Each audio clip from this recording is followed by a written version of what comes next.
विराग में अंधा कौन। विशाला नाम की नगरी में पद्मनाभ नाम का राजा राज करता था। उसी नगर में अर्थदत्त नाम का एक साहूकार रहता था। अर्थदत्त के अनंग मंजरी नाम की एक सुंदर कन्या थी। उसका विवाह साहूकार ने एक धनी साहूकार के पुत्र मणिवर्मा के साथ कर दिया। मणिवर्मा पत्नी को बहुत चाहता था, पर पत्नी उसे प्यार नहीं करती थी। एक बार मणिवर्मा कहीं गया, पीछे अनंग मंजरी की राजपुरोहित के लड़के कमलाकर पर निगाह पड़ी तो वह उसे चाहने लगी। पुरोहित का लड़का भी लड़की को चाहने लगा।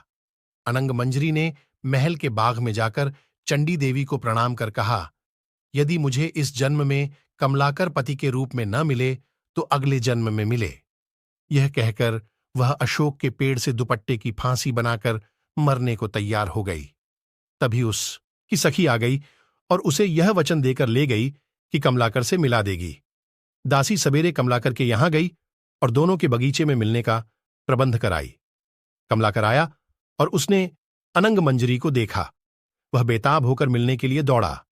मारे खुशी के अनंग मंजरी के हृदय की गति रुक गई और वह मर गई। उसे मरा देखकर कमलाकर का भी दिल फट गया और वह भी मर गया। उसी समय मणिवर्मा आ गया और अपनी स्त्री को पराये आदमी के साथ मरा देखकर बड़ा दुखी हुआ। वह स्त्री को इतना चाहता था कि उसका वियोग न सहने से उसके भी प्राण निकल गए। चारों ओर हाहाकार मच गया। चंडी देवी प्रकट हुई और उसने सबको जीवित कर दिया। इतना कहकर बेताल बोला, राजन, यह बताओ कि इन तीनों में सबसे ज्यादा विराग में अंधा कौन था।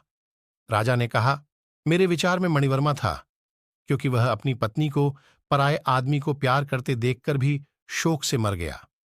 अनंग मंजरी और कमलाकर तो अचानक मिलने की खुशी से मरे, उसमें अचरज की कोई बात नहीं थी।